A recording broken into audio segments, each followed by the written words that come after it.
Today is May the 4th. It is a Tuesday. It's a joy to come to you today with our devotional as we continue our chronological study of the Scriptures. We're in the fifth book of the Old Testament, Deuteronomy chapter 5, and the devotional title for today is You Are Not the Exception.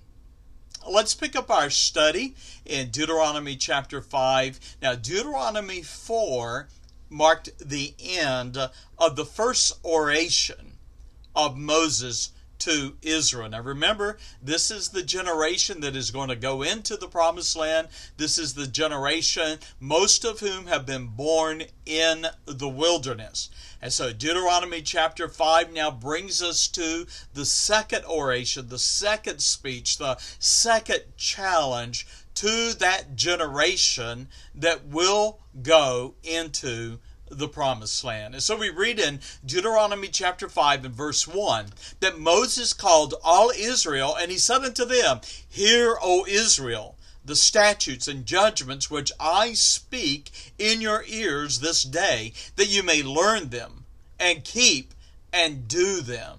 Now Moses reminded that generation, the one that stood before him, how they were bound to the Lord by a covenant, one they had as a congregation, as a nation, agreed to in Horeb. Now, Horeb, H-O-R-E-B, is the same as Mount Sinai. Now, for any who were in that crowd that day, that generation that is the newly born in the wilderness, for any of them who might have objected, and suppose they were not bound by the covenant established at Horeb, Moses stated the principle that I'm going to call corporate solidarity.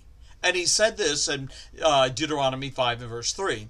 The Lord made not this covenant with our fathers, but with us, even us who are, all of us here, alive this day. Now, how did the Lord establish his covenant with Israel as a nation? Well, Deuteronomy 5 and verse 4, he talked with them face to face in the mount out of the midst of the fire. Moses then related how he had served as Israel's mediator and received the law and the commandments from the Lord. Now, God's covenant with Israel began with a preamble, and it's quoted in Deuteronomy 5 verse 6. The Lord said, I am the Lord thy God, which brought thee out of the land of Egypt from the house of bondage. That is, from Egyptian slavery. Now, having stated the preamble, Moses began to rehearse the Decalogue. The Decalogue is a term that means 10 words or 10 statements.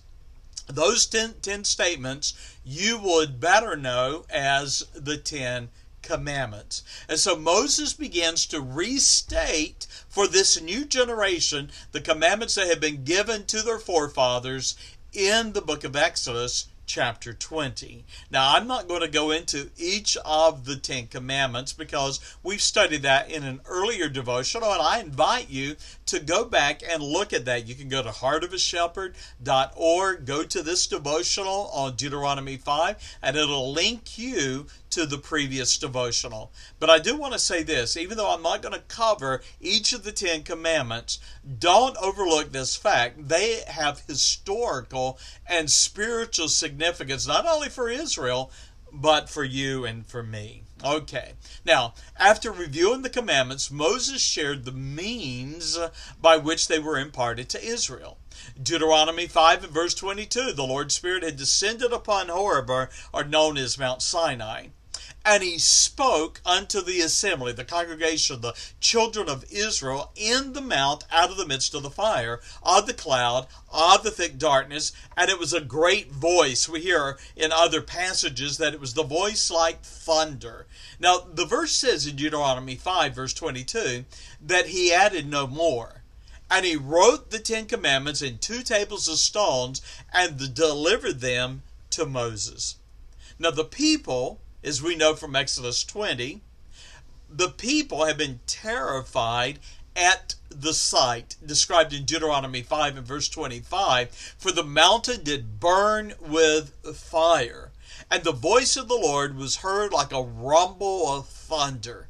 Now, fearing the Lord, the people entreated Moses to serve as their mediator, saying, Deuteronomy 5 and verse 27, Go thou near and hear all that the Lord our God shall speak. Speak thou unto us all that the Lord our God shall speak unto thee. Now listen to this, and we will hear it, and we will do it.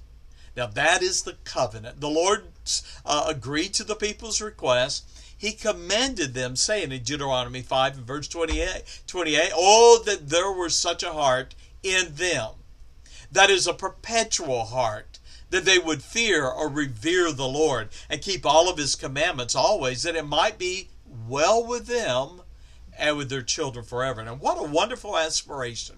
The God of Israel, whose presence and voice had terrified them, longed for his people to always fear, always revere him, and to keep his commandments. Why? Because it was the Lord's passion that it would be well with them and with their children forever. My friend, did you know the Lord wants no less for you and your family? That he longs to bless you, but such a blessing goes only to those who, in the words of Moses, observe to do, therefore, as the Lord your God hath commanded you. You shall not turn aside to the right hand or to the left. You know, too many in our day choose to take detours from the way and the path of righteousness. And then they wonder why things go so badly for them, their family, and their loved ones. You see, God longed for his people to revere him and to keep his commandments, and he yearned that it would be well with them. And God's blessings are upon the man and his family who choose to walk in the way of righteousness. Proverbs 13 and verse 15 says, The way of transgressors is hard.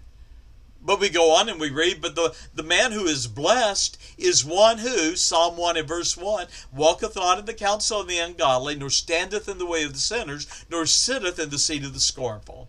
And so I ask you today, what path are you taking? And where are you leading your family?